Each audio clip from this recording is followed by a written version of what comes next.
Hello. Hi, everybody. We're going to have a great discussion today, talking about artist-centric streaming models. Obviously, for anyone paying attention to the business, and it's one of the, I would say, the top, small handful of issues right now is how artists are going to be remunerated, how they're going to be paid from streaming services, and there's a lot of discussion right now. We're going to talk about why, we're going to talk about the ins and outs. But before we do that, I would love for everyone in the audience to know exactly how esteemed our panelists are. I'm going to start at the end and ask Jonathan to just introduce yourself with a few insights or a few sentences on sort of your role, or your company's role probably to speak, your orientation to these issues. Great, thanks. Morning, I'm John Dworkin. I'm the EVP of Digital Strategy at Universal Music Group. We're the largest recorded music company in the world. And we have been looking at artist-centric. I mean, I think in some ways, Lucien, our CEO, had a call to action around artist-centric the beginning of last year. And the idea we were looking at was, could we do a better job of tying the value created in streaming services back to the artists who create the value? And so we've been on a journey with Geronimo, with others in the industry, to try and figure out if we could solve that problem. Cool. Geronimo? Hello, I'm Geronimo, CEO of Deezer. For those of you that are less familiar with Deezer, we are a Paris-based music streaming platform. We're actually the second largest independent platform in the world. We're quite large, especially in France and places like Brazil. And we have also been the pioneers at introducing artist-centric and trying to find new ways of improving the payout and the incentives in the music industry. Hello, my name is Cécile Rapp-Weber. I'm the CEO of the French collective management organization SACEM. So actually, we do not represent performers or artists, but we represent creators and publishers. So just to explain to you, sometimes you can be a performer and you can be a creator, such as Taylor Swift or David Guetta, but sometimes you're just a creator behind the scenes. And that's our job to SACEM, to protect the value of creation. And that's why, of course, when the artist-centric model has been exposed by Geronimo and all his team at Deezer, we wanted to see the impact on the publishing side compared to what was explained about the labels and the performers. Thanks, Cecile. And of Richard? course, we are the world leading CMO. Hi, I'm Richard James Burgess. I'm president and CEO of A2IM, which is the American Association of Independent Music. Since we're all bragging here, the independent sector is the largest sector. We're actually, I think, 36% market share or something like that in the US. Our number one mission on a daily basis is to see more of the value of music return to copyright holders, artists, across the board, writers, musicians, whatever. We've gone through a 25-year period now where musicians and labels and everybody in the ecosystem has been underpaid, and anything we can do to improve that is what we're all about. Excellent. And since we're all bragging here, I have the privilege of directing the Bandier Music Business Program at Syracuse University. Fantastic program, 4-year undergraduate program preparing students for careers in the music industry. And I also publish a weekly email, most of the time, called Full Rate No Cap, providing analysis of the most important stories in the music business each week. So really excited about this panel because we have, I think, really, truly all of the key aspects, all of the key dynamics represented right here on stage. We have publishing rights, we have the independent voice, we have a streaming platform, and of course, the world's largest major label. And we have this perfect little test in France that has gone on where rather than this being purely theoretical, we've actually had, how much time is it now that this has been running in France? Half a year. Half a year. So with Deezer and in France, we have half a year of data, and I think that's going to provide a lot of insights about what's been working and what hasn't today. I know we have some slides that will help bring some of these points home. Before we get to that, can we just touch sort of broadly on maybe one or two of you sounding in on how you would define artist-centric and why we're talking about it right now. Absolutely. So when we introduced artist-centric last September, what we aimed to do was to create the right incentives and shift more of the money that is generated by streaming to the artists and creators that create the music and the tracks that our users love. And we want to support those artists, and we believe that after 15 years plus with streaming, it was time to create that evolution of the model. So with that spirit in mind, we created Artist-Centric, and we work with all different players. We started actually introduce it with Universal, and been working with all independents. We've been working with publishing to try to bring that model to life and create a precedent for how the streaming royalties could look like. Just to summarize how Artist-Centric work, it basically has 4 pillars. So one pillar is basically distinguishing between music and noise. So I have said multiple times, we declare war on rain and washing machines, taking money out of artists. We no longer pay for white noise. So everything that is white noise has been taken out of the pool. We are currently cleaning up the catalog and replacing it with our own content, but noise no longer takes money away from artists. The second was the artist boost. Can I pause you for just one second? I want to remind folks in the audience, if you happen to be a person who makes washing machine noise and you're feeling some type of way right now, please use the app that you have to send in questions, because after we go through these slides, we'll be getting to questions. We'll be pulling those in as we go. So yeah, absolutely express your strong feelings about washing machines, and please. I almost uploaded my washing Hoover, machine vacuum to as point. well. Yeah, vacuum cleaners. I mean, there's no end. We want everyone to feel represented. Then the second layer was really to support real artists. So we created what we call the Artist Boost. So everyone that gets over 1,000 streams a month and over 500 followers, listeners, then they get a double boost for the counting. The idea of that is to create an incentive to support artists that have a following, because people pay $11.99 a month for streaming to listen to the artists and the music that they love. So we wanted to support those artists. The third leg was basically the active streams, which is we wanted to take out the impact of the algorithms. So if people search for a song proactively, or they have it in their playlist or their favorite, that song will also get a boost when it comes to market share, because that shows that that's music that our customers love rather than music that we push. And then the final leg was that came a little bit less in the spotlight, was the user cap. So it also means that every user streams for counting into the pool will only be capped at 1,000 streams to prevent abuse of the system. So as we have seen, fraud has been increasing a lot. So by doing that, it was, I think, a very smart way of including user-centric concept into artist-centric without going straight to a user-centric model, because user-centric, and I think Cecile will show later, creates more disruption between genres. So the user cap at 1,000 generates a lot of the benefits of user-centric without a lot of the disruption, so we thought it was a good way to start. And then around all of that is a very strict fraud detection policy and management of fraud. What we have seen is fraud has been increasing a lot lately, and we have been also getting better at detecting fraud, and it is a problem in the music industry that there is a lot of fake streams and fraud that needs to be tackled. And this is also one of the things that we want to do with Artist-Centric, is really be extremely strict at fraud, because that damages everything and everyone that is trying to create value. So fraud detection and being very strict with that is also a fundamental leg of Artist-Centric.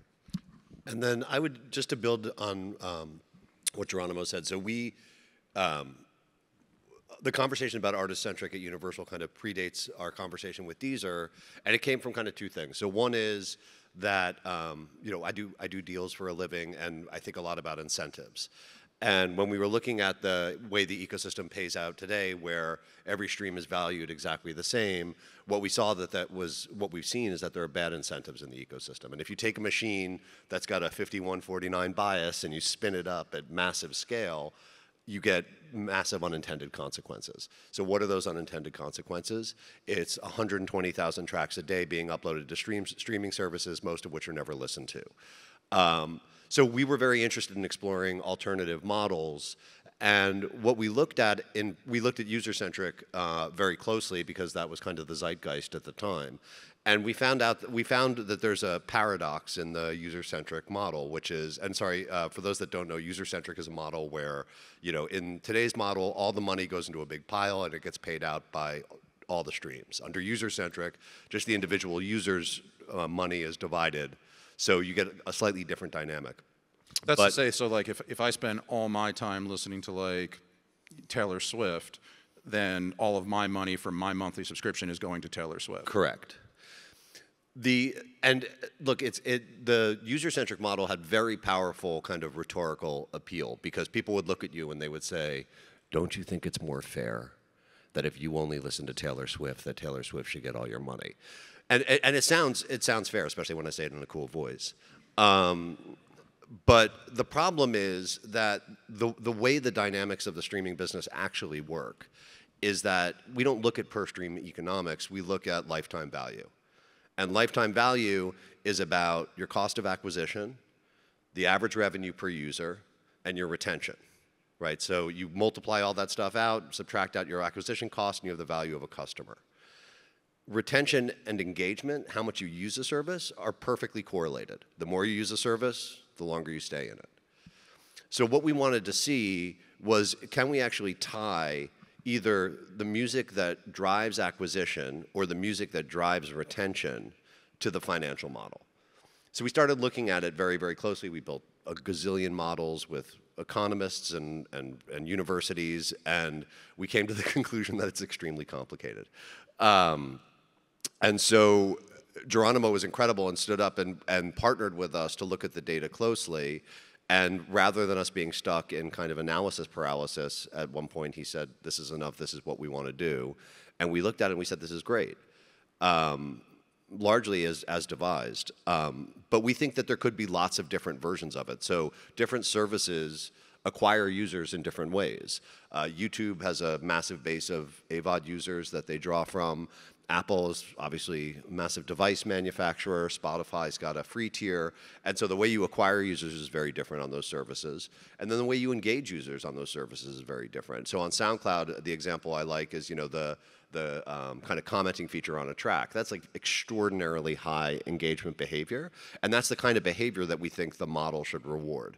And just to be super clear, we want to do all of this without being the arbiters of taste. So nobody on our side wants to say, this is good music, this is bad music, this is not music. And we're very, very sensitive about it because we all wake up in the morning caring a lot about music.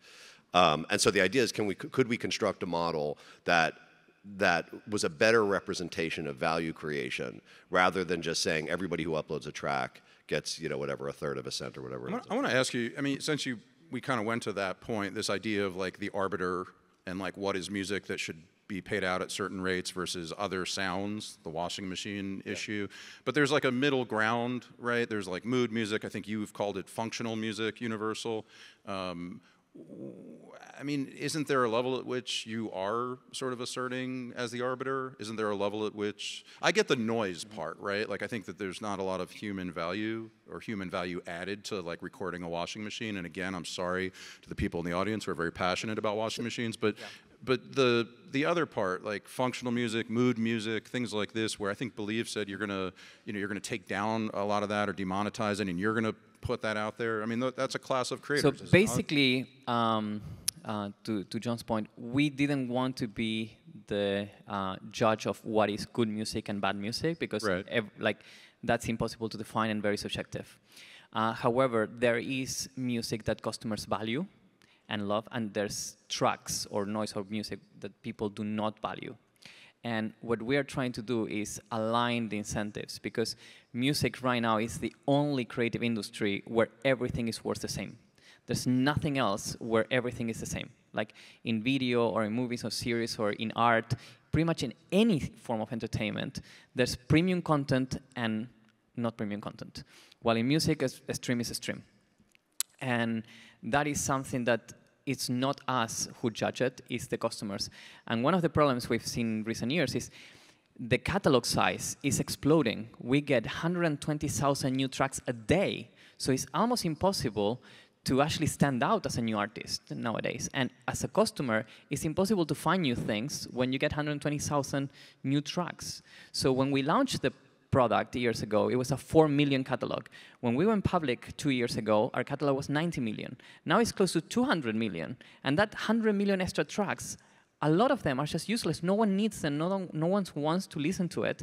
And it's just quantity without quality or without, it's basically ruining the experience and actually make it harder for new artists. Yeah, I think this is a great But point. as part of that, we've been also cleaning the catalog and getting stronger with provider policy. And I can announce today, actually, that in the last couple of months, we have deleted 25 million files from our catalog. We have cleaned up already 25 million tracks that basically had no value for our customers. It's actually hilarious because like even as recently as like 7 or 8 years ago, streaming services were still bragging about adding tracks to their catalog, and now streaming services are bragging about deleting tracks from their catalog. The last question I have before we get to the slides is just the why. I think you answered half of it or part of it, right? Like the why of why we're talking about this right now. Some of it is we have this rapidly expanding catalog base. We have AI coming and generative music coming, flooding. We have a lower barrier of entry, so people are throwing tracks up that they're sort of experimenting with. And then I think it's probably fair to say, too, you have this reality where Western markets are, maybe some of the streaming growth is slowing, and so there's a little more pressure to generate additional revenue if you're a large rights holder. Is that a fair synopsis of why we're looking at these new models right now as opposed to sort of keeping things the way they are? Yeah, I think basically we got to a point where it became so obvious that the model had to evolve because of the size of the catalog, because of the threat of AI, and because also the growth of streaming is slowing down in Western markets. So I think the combination of everything made everyone aware that it is time to actually review the model. When there's plenty of growth, then basically I'm going to give Cecile a chance to weigh in. I think that it was time because you see in the newspaper how much got paid the right holders. Last week, again, 9 billion.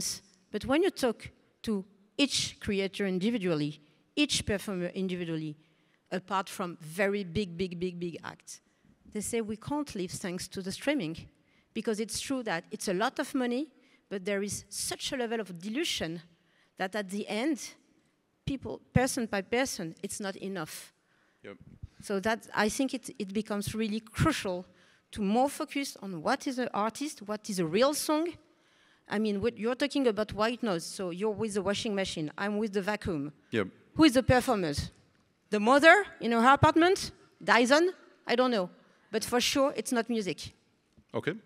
Richard, you wanted to? Well, I really want to agree with that because I think, first off, the whole idea of noise, I mean, the idea that 31 seconds of noise equates to, a song that somebody labored over and a track that somebody labored over, a whole group of people labored over, and there's a bunch of investment coming from the labels is insane. And so I think, I'm really impressed by what Geronimo did in just removing the noise. I think that was really an amazing thing. So, these models are going to produce some unintended consequences for sure, and I think we're all worried about that.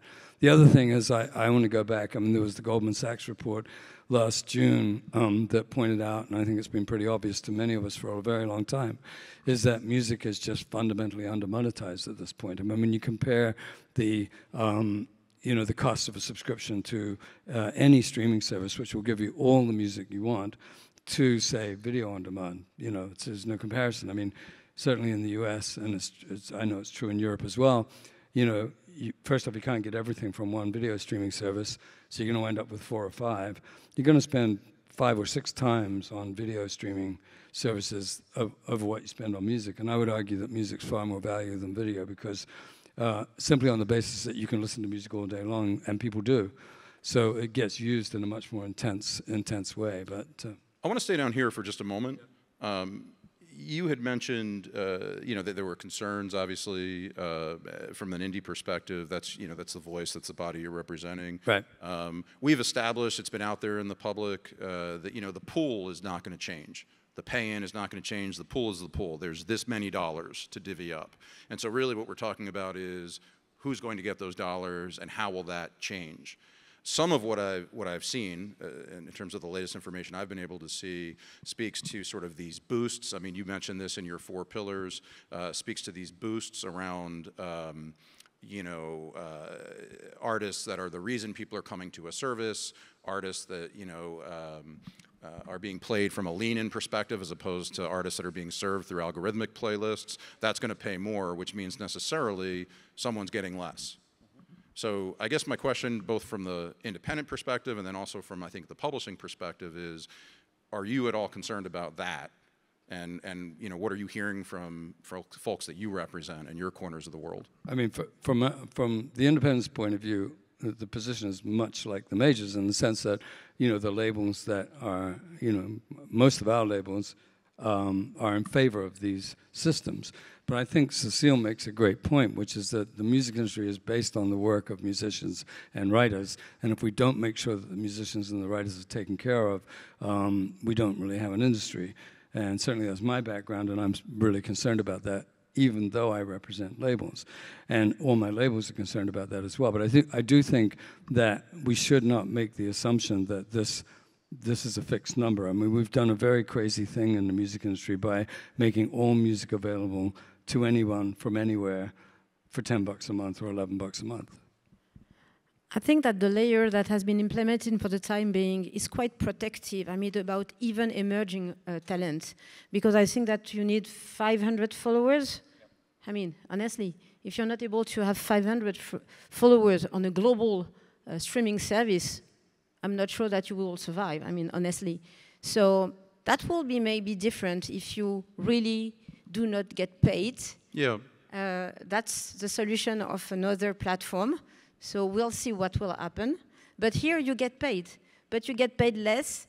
The time it takes for you to develop your, audience. Just imagine when you used to start as a young creator in a bar, cafe, you get paid few. I mean, at the beginning, before you go on the Taylor Swift stadium, you know what I mean? So I'm happy because they're still paying something, but it's true that there is a boost for those that have 500 followers. I think we are still protecting all our genre and aesthetic, you know, that we represent, for instance, at SXSW. And I have data on that, actually. I'm gonna, Geronimo, hold on just one second, because Jonathan, I know you've been dying to say something here for a minute. I want to just thread the 2 points together about the arbiters of taste question from earlier, because I think this and that tie together in some ways. Great. And then I definitely want to get to the slides before we get to 100%. So one of the shocking things that happened along the way is we were looking at streaming services charts at the end of, 2022 or something like that. And the number 7 record on that particular week was, of course, Taylor Swift Midnights, as well it should have been number 1. The number 6 record was Vacuum Cleaner Sounds for Babies. That's not a joke. The number 6 record on the streaming services chart was the name of the record was Vacuum. Please don't go stream it. Have any of you had babies? Because that shit is magical. Like, for real. Totally. But just do a I've had kiss. babies Just give a kiss. It's enough. But I mean, I would have paid twice the streaming rate. Like honestly, but the very powerful insight is you're asleep. You're talking about white noise or whatever it is, or functional music that you're not electing to play. You've fallen asleep. It's playing in 30-second increments in the background for 8, 9, 10 hours. You're not listening to Taylor Swift for 8, 9, 10 hours. And by the way, if you were to chop up Taylor's catalog into 30-second bits, you'd have to listen to it for 24 hours. So there's this massive distortion that favors that people have learned how to game. Yep. And you know the flip side of that, because I know, and believe me, I know, there's a lot of pearl clutching about either reducing payments for less than 1,000 streams or demonetization or all of those things. And the thing that frustrates me that nobody says, when we're talking about 1,000 streams, just for context, we're talking about $3. So For all the people who are out there saying, what about the artist? Like, we're talking about $3. Jonathan, can I just jump in though, real quick? Well, let me just finish this one point. Go ahead. Because those artists who are being paid out $3, number one, they're not making a living off of it, right? Maybe one day they will, and nobody's saying that their music should be taken down. Nobody's saying their music shouldn't be made available. But you're talking about, these are not working artists who are making $3, right? But I just want to say, like, the question isn't about. I think when this news first hit, a lot of people were like, "Oh my God, people aren't going to get paid." And I think most people, in fairness, who've looked at these numbers rationally, have come to the conclusion that you're saying right now, which is, you know what? If you're going to lose out on $3 a year, and it's going to benefit these other artists in these sorts of ways, like, okay, I understand where that makes sense. I think the question is more, let's talk about all the artists who are getting paid and how the distribution of those revenues will change under the artist-centric model. It's not about the $3 a month artist. It's about the like $1,000 a month artist and like how that number is going to change under artist-centric versus user-centric. And those artists should be materially benefited under a model like this? All of them. I mean, So actually, I think it might be a good time to go into the slides. I think we have some data because here. I actually do have data. So this is really the heart correct. Of it, so right? on artist-centric, basically, I'm not sure it's not in the. It's on the sides. Okay. So on artist-centric, actually, what we've seen is that there is a 10% uplift basically going to the real artist. And that is by taking out fraud, taking out noise, and taking out all the things that we have mentioned. So there is a 10% uplift. And then there is obviously some shift between genres. But because we put the cap at 1,000 for the user cap instead of UCPS, hip-hop loses like 2%, but with a 10% uplift. So basically, hip-hop gets like 8% up. And French music gets like 15% up. So the local artist gets massive benefit, and even the one that loses benefits from the system as a whole. So everybody, absolutely everybody, from independent artists to major record artists, everyone benefits with artist-centric as long as they create valuable content. And valuable content means anything that is listened to by at least 500 people. To the point, it's like, if you don't have at least 500 people listening to your music, you cannot make a living. So anyone that actually creates valuable content benefits massively from artist-centric. Then, if you go to the next slide, I think I can go through my data quite quickly. The second one is actually with the active stream boost. What we have seen is that the algorithms, they benefit back catalog because we have more data points, obviously, to train the algorithm. So with this, basically, what we are doing as well is we're benefiting new releases. Because one of the things we also want to address is that we want to help people that create new music and artists that are coming up and creating music. So, and the algorithm takes longer to actually discover new artists and get enough data points to suggest. So this model also brings more money into new releases versus back catalog. And the next one is, and also what we've seen is the benefit for local music. And this is actually, to your point, the list. We looked into who are the top artists in Deezer that do not qualify for the artist boost. So who is actually at the very top that are just on the edge of making it, but they don't just make it. And who doesn't make it? Look at that list. It's all noise, fraud, and functional music. One is actually music for babies. Boîte à musique de bébé.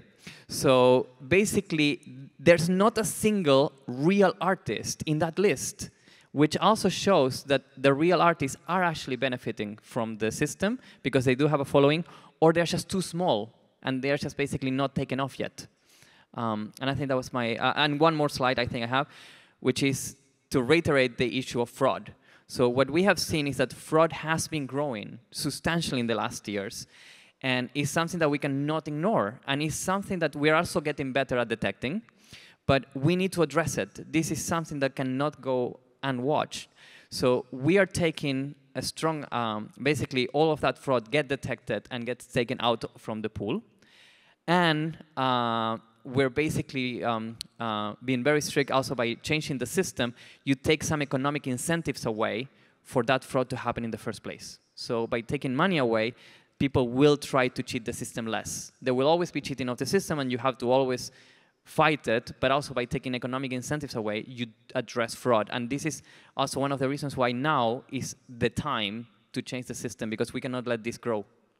Did you do any analysis over this 6-month period of how the share of payouts changed for, say, major labels or the top 100 artists or anything like that that would show where and how revenue is being redistributed differently than under current models? Yes, we have. So actually what we've seen is that at the very top, so the top artists, they're basically the same. They haven't actually lost much because they're actually benefited by the algorithm as well, so they get less on that. So all in all, the top artists get pretty much the same. They don't actually get shifted a lot.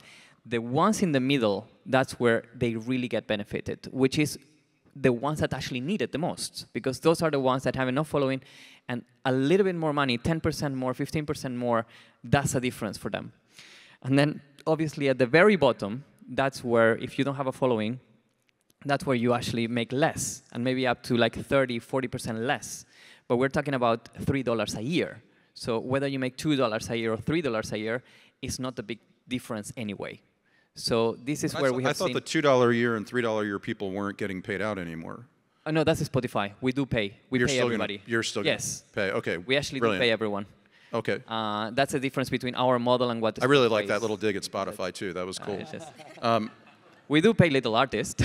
Yeah.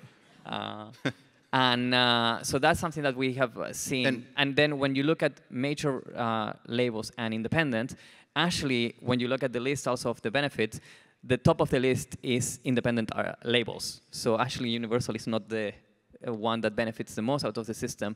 Actually, all of the labels benefit the most. And at the top, you basically have indie labels because they are the ones that focus on a lot of high quality. They have fewer artists, but artists that they really put a lot of emphasis on and they really like believe in and push. So then obviously the major record labels benefit massively as well from the system because they have a lot of high quality artists. Yeah. So everyone that has good quality artists will benefit. Indies, majors, everybody. This system, this is what we've seen is that on average, everyone gets around 10% uplift in royalties.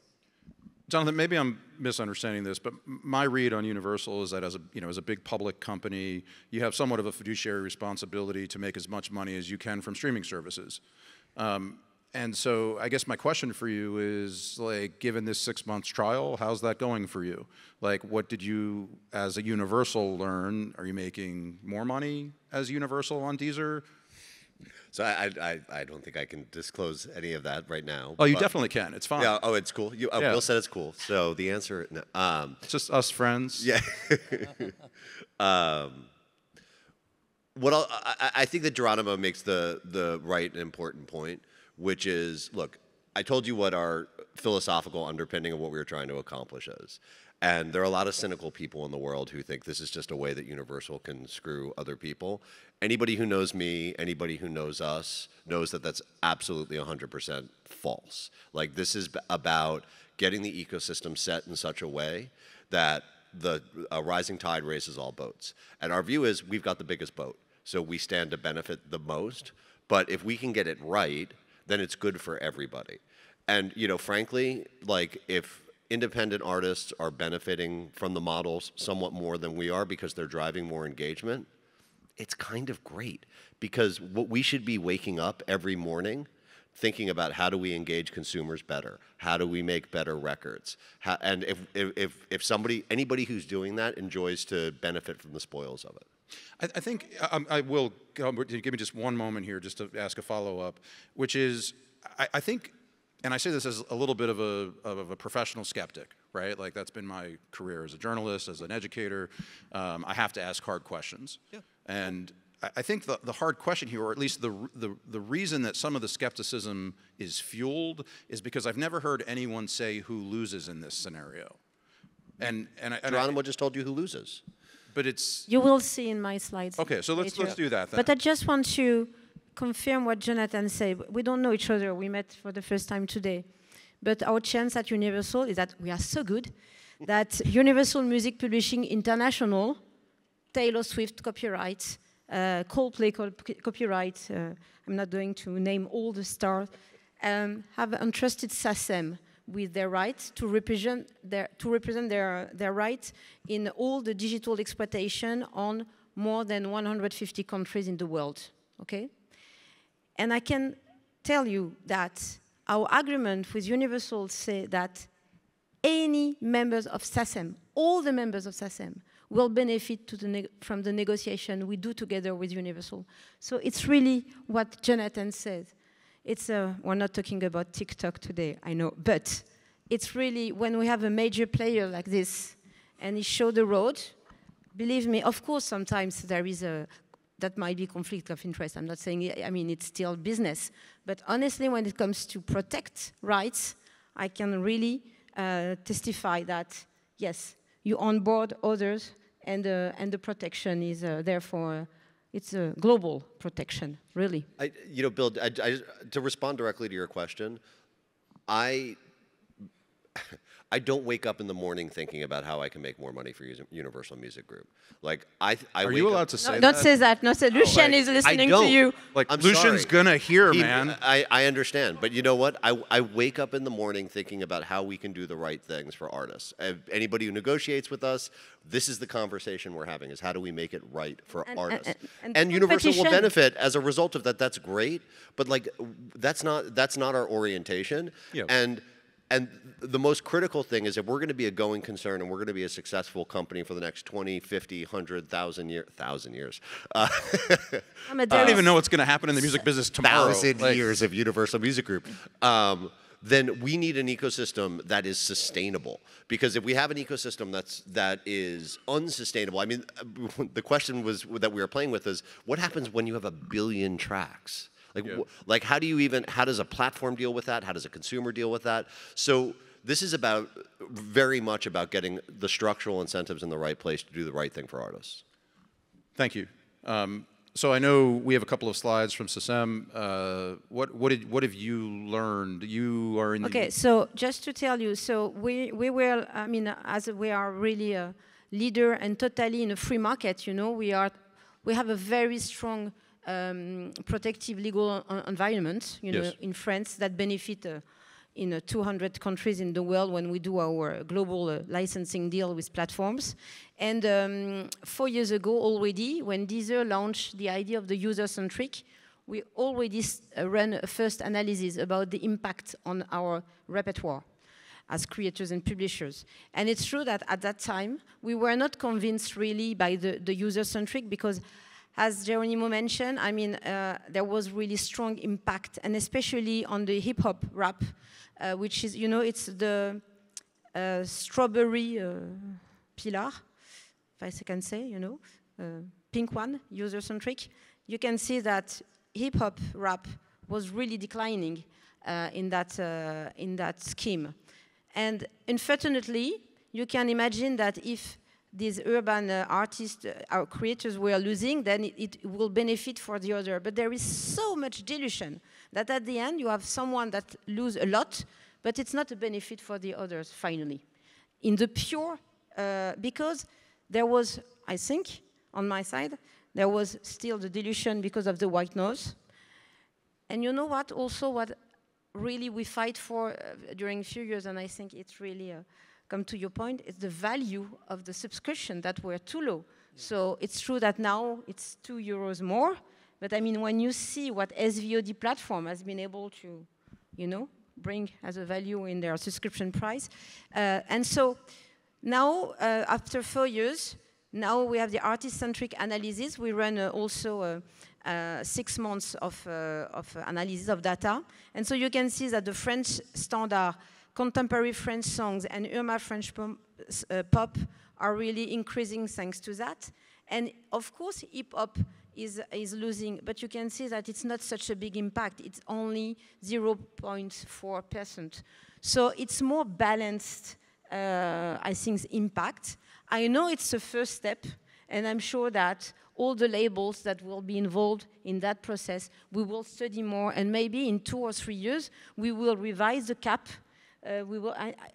I think it's an ongoing process, because what is sure is that we have to be really clear about the fact that if we don't bring enough value to the right holders, and I'm talking about creators, publishers, artists, of course AI will be there, and it will be very, very difficult to make a living of the creation and the music. Thank you. Please. So, look, I think this is all good. And by the way, I think, you know, the numbers like 13-point-something% of fraud worldwide sort of disguises the fact that's well over $3 billion. I mean, it's a lot of money that's going cyber. I think fraud's the #1 problem. But more than that, I think the thing is, as I said earlier, if you're an artist or a writer, you can't create enough titles unless you're an absolute superstar, unless you're a household name. You cannot create enough copyrights to make a really substantial living from recorded music anymore. And you know, it's worth noting again. I've said this many times, and I'm sorry to repeat it again, but you know, we're still 35-40% down by adjusted dollars, by constant currency, over the 1999 peak of the music industry.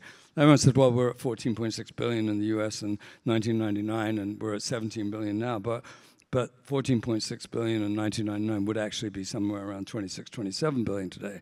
So, I mean, we've kind of screwed the pooch in that regard, and I think we really need to unscrew the pooch. I mean, again, the fact that we give everything to every service. We've got several services, not Deezer and not Spotify, who are using music as a loss leader for physical products and other goods and services, I think is problematic. We see it with the social media services as well, you know, and not even going to touch on that right now, but you know,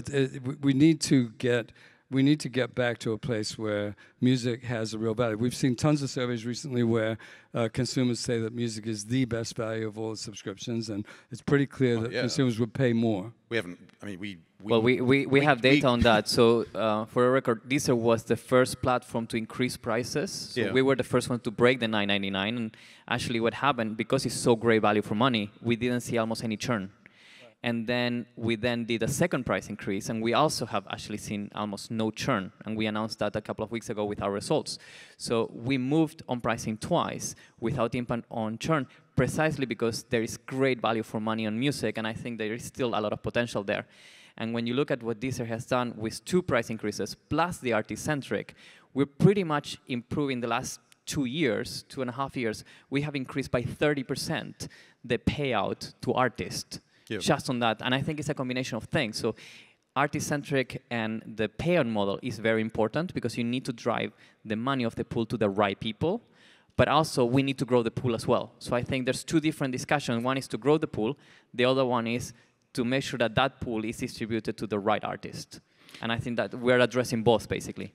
I want to start seeing some of the audience questions coming in, if possible. Can I just quickly respond to something Richard said? And I know that Geronimo is very passionate as well. Yeah, please. And we haven't talked actually enough about this piece, but for us also, this business model, like artist-centric is 2 things, right? It's a little bit of a philosophy, and it's also a business model. But when we think about it strategically, this royalty kind of approach is only the first step. The next step, and probably the more exciting step, and the step that is, you know, people are talking about everywhere right now, is how do we price segment properly, right? And how do we deliver value to people who want to pay more, who are fans? How do we deliver great fan experiences to people beyond just the streaming experience? And everybody's trying to figure out. We'll have more in the space soon. But the first step is about the royalty, you know, allocation. The second step is about, you know, about serving fans in the digital ecosystem and for premium economics. Fair enough. I think 5 years from now, 10 years from now, when we look back on this time period, people will have a lot of questions about why we waited so long as an industry to start raising prices when every other industry's streaming services were going up for years. I think we left a lot of money on the table. I think that's right. I mean, we made that mistake back in the early 2000s when we decided to give all the music to all the platforms for $10 a month, and it's pretty difficult to unwind that now. But I think we are. My impression is that we are at a point where that's going to start to change. But to Jonathan's point, you know, the superfan experience, I mean, it's just, you know, I used to spend hundreds of dollars at Tower Records every other week practically, and now I can only spend $120 a year basically, unless I go buy merch at gigs or whatever. So, I mean, there's so much more that could be done in that area. It's a good step in the right direction, but we've really got to change the equation at this point. Yeah, it's strange for me to like be rooting for someone to charge me more money, but that's We'll do it. I'll do it. You'll do it. Yeah, yeah. See, now Lucian's going to be a lot happier with that. I just want to conclude on one particular thing, because it's very important for us at SACEM, is just to have the control of the data. And so that's also in our agreement with Deezer, that we got all these streams that has been made by the audience, by the clients, and then all the layers impact on each creators and publisher. So we are able to explain to our own members how they achieve to get that distribution. Because it will be very, just imagine, Rich and I, we have talks, and for 1 million stream, maybe we don't get paid the same amount. So we have to get all the proper explanation for our members, our artists. So I just want to say that we had also the a commitment from Deezer to have all this transparent data.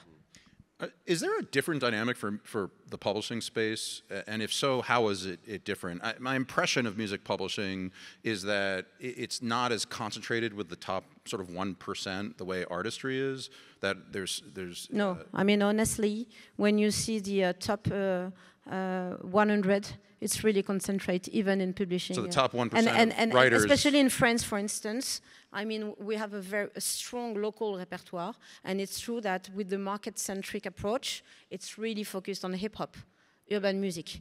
It's unbelievable. So, you know, this kind of middle class that Geronimo was referring to is really suffering from the low value of the creation. So we have, thanks to that, to allow them to reach another level of success in terms of distribution. Okay, one thought here, and then we're going to go to one audience. thing that doesn't get talked about a lot in publishing from writers is that once we moved away from the physical model, there's no more B-sides and no more album tracks. Right. And so that really hurts writers pretty badly. I know a number of writers, producers, people who have made a pretty good living from writing and producing B-sides and album tracks, and those are just gone. I'm not saying that's a good. I'm not saying that's a bad thing. You know, the streaming model in a lot of ways, it absolutely rewards the things that are listened to. Yeah. But it is a change that definitely affected a lot of people who are active. I think the difference, though, is like if you look at the top 100 songs, each one of those songs generally has one performing artist, but on average it has like 9 to 12 contributing writers or producers, and so it's a little bit. I would assume it would be a little more spread out. But let's go to some of the audience questions here. First question that I see: when are you expanding to Europe? When is this? If this is successful, we're actually now have run the model in France for 6 months, and I think we will actually roll out the model globally. That's the next step. Like, we will not go to Europe and then the rest. Like, we will go from France to the world. And Jonathan, Universal was such a driving partner of this. Is Universal on board with the continued rollout of Artist-Centric? 100%. Okay. So I think you kind of just answered my question about whether Universal made more money or less money, but I'm not gonna put words in your mouth. But 100% feels like a strong endorsement. Yeah, we believe in the model. You believe in the model? We believe we're doing the right things here. Excellent. Okay. I'm not laughing. I mean, I know. It's cool. Yeah. Okay. What role? Let's see here. How do you see? Okay, so this is another interesting question. I think. How do you see artist-centric payment systems reshaping industry norms and practices moving forward? I would recast that just a tiny bit to say. These rules sort of become the rules of the game. And once people know the rules of the game, then it tends to change the way the game is played a little bit. So if we move to an artist-centric global embrace, if that's the way the new normal goes, then what do we expect? What behaviors might change in the marketplace? For our case, I mean, it's such a competitive landscape that if you want to attract the best writers and composer or the best artists, if you are able to prove that thanks to your system, you get a better value for them, then of course the rest of the industry will follow. I mean, the one that is able to claim that thanks to him, the creation got paid more and better, I guess, if there is concrete proof, the rest will follow, I guess. And what we're trying to do as well is, like, by changing the rules, is like we're trying to change the rules in a way that benefits the one that played the game fairly, and try to penalize the ones that are gaming the system. And this, I think, is the most important thing. What we're trying to do is make sure that there's no more like 30-second tracks played on loop and things like that. So hopefully tougher on fraud is one behavior that would change in the industry. But I mean, we want to create Jonathan, and then I'm sorry, Richard. No, please. I mean, the idea, the whole idea behind this is to create a flywheel, right? And the flywheel is reward engagement, right? So reward high-value behaviors from fans to artists. By incentivizing that, you have artists doing more, leaning into to engage fans better. When you have better engaged fans, you have higher retention, which drives more value for the streaming services. More value for the streaming services reinforces the fact that they're now focused more on driving engaged behavior rather than lean back behavior. And all of this should benefit all the participants in the ecosystem. I mean, that is the idea. And so what we hope, if we get it right at scale and we get the incentives in the right place at scale, is that we're creating like higher nutrient engagements between fans and artists. And once you have that higher engagement, then in theory, and you sort of alluded to this, I think, earlier, you also have other opportunities to monetize that fan relationship. Of course, yeah, of course. Tickets, merch, whatever it may be. Yeah. Well, I think it's also important to separate out fraud from gaming the system, because the 31-second thing, you know, is really gaming the system. It's not strictly speaking fraud as it stands. It's just the way the system is set up, and people are going to divide their stuff up into 31-second bites and make more money. But the criminal gangs that are doing actual fraud, they're going to figure out a way around whatever system we come up with. And I think we have to be really, really proactive on the fraud front. But the other thing is, what we're not doing is we're not catering to long-form artists either at all, and I think that's a real problem, something that we have to address somewhere down the line, because, you know, we've really changed the face of creativity when we say everything's got to be, you know, in 31-second bites, or 3 minutes is better reward. If you make an hour-long piece these days, you know, you don't stand to make much money from it. So. Yep. And you know, just to answer to the question, that my guess is. We represent, for instance, DJ Snake. He's a worldwide DJ. He works really well. And so if you realize that on Deezer or Spotify, I don't know, you will get paid better, what will happen with the rest of the other platform? Because, I mean, they will make, you know, an analysis about their revenue coming from the different platform.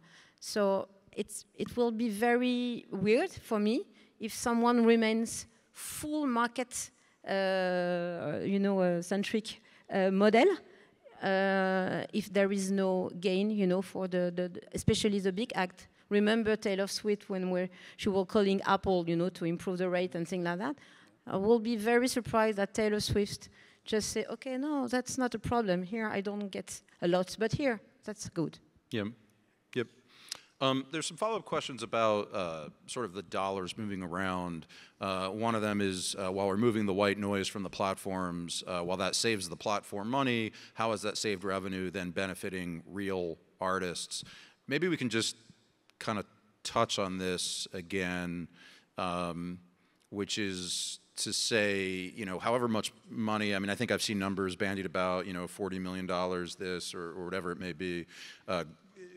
Like, can we talk a little bit about those dollars and how they're being redistributed?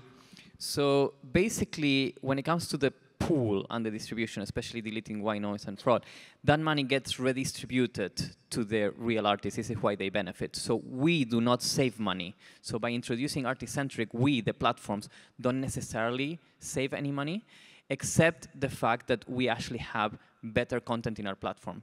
We don't want, our users do not come to Deezer and pay a subscription to have a lot of content that they cannot really find what they're looking for. They come to get a great experience with great, valuable content. But we do this because it's the right thing to do and creates a good user experience, which then ultimately will improve retention and lifetime value. But from a money perspective, we are redistributing that money. We are not necessarily benefiting on that.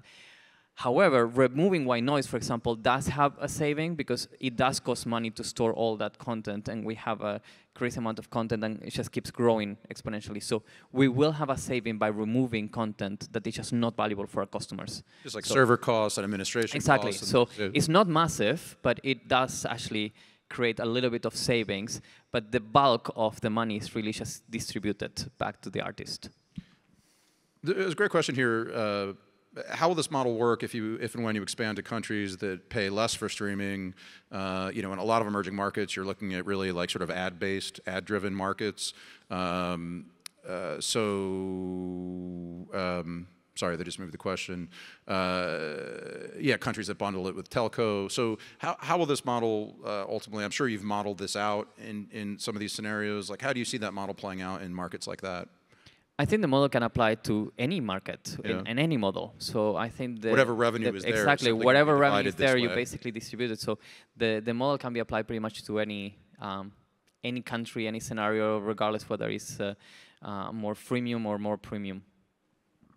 And Jonathan, did you want to add anything to that? Yeah, I was just processing the question because I actually think it's a very good and interesting question when you start thinking of, I mean, it came from a Bandier student, just FYI. Yeah. Yes. That program is incredible.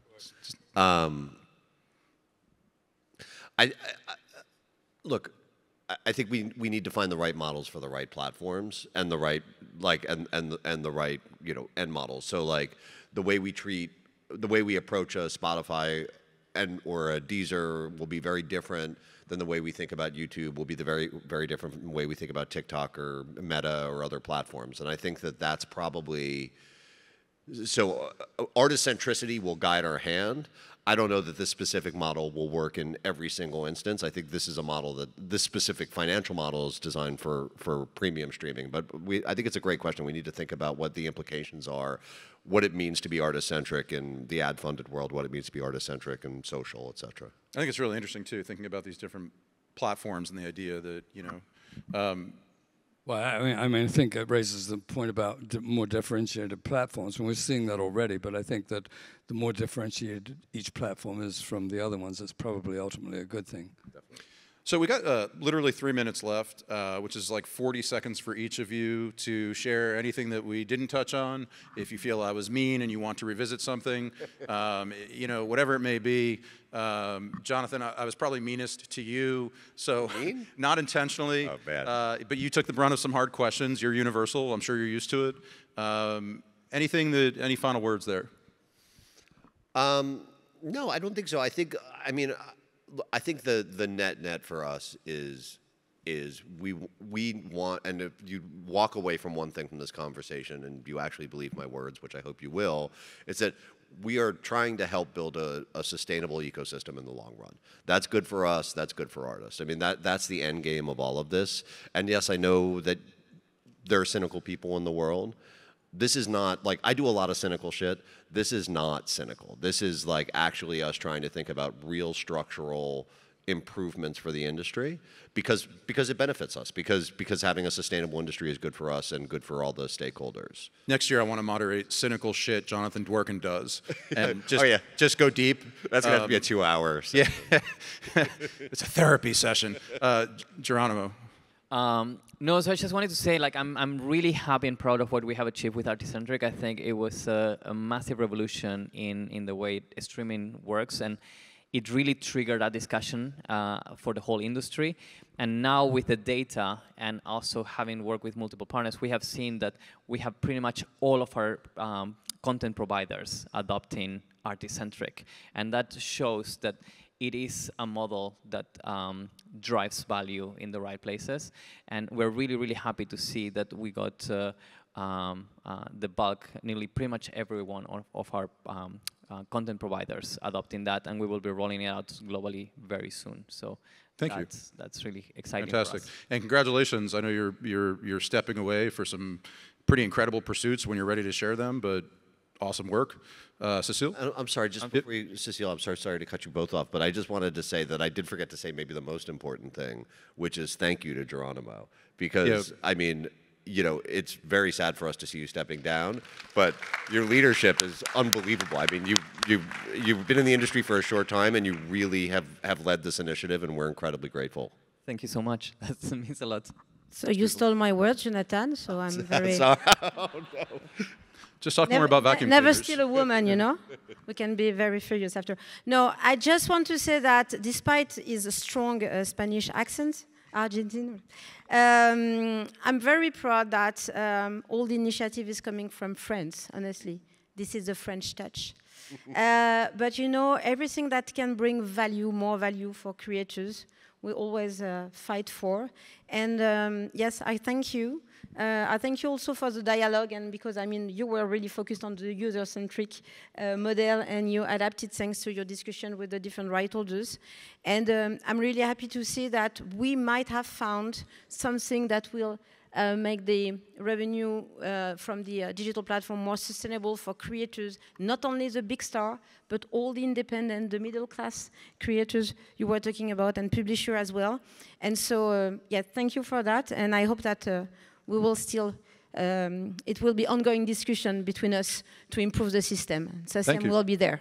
Thank you. And Richard, final word to you. Well, I want to also thank Geronimo, but more than anything, what I want to say is that I think the most important thing is that we all work together, majors, independents, publishers, labels, artists, writers, and I really want to see a time we get back to where recorded music is a way that people can make a living instead of rather being what it has become for many, many musicians, which is a promotional device for everything else they do, selling merch and touring. And I believe we can get there. So thank you, everybody. And I think it's a wonderful thing when we can talk civilly and come up with ways of doing things that make everything better for the most essential part of our industry, which is the artists and the writers.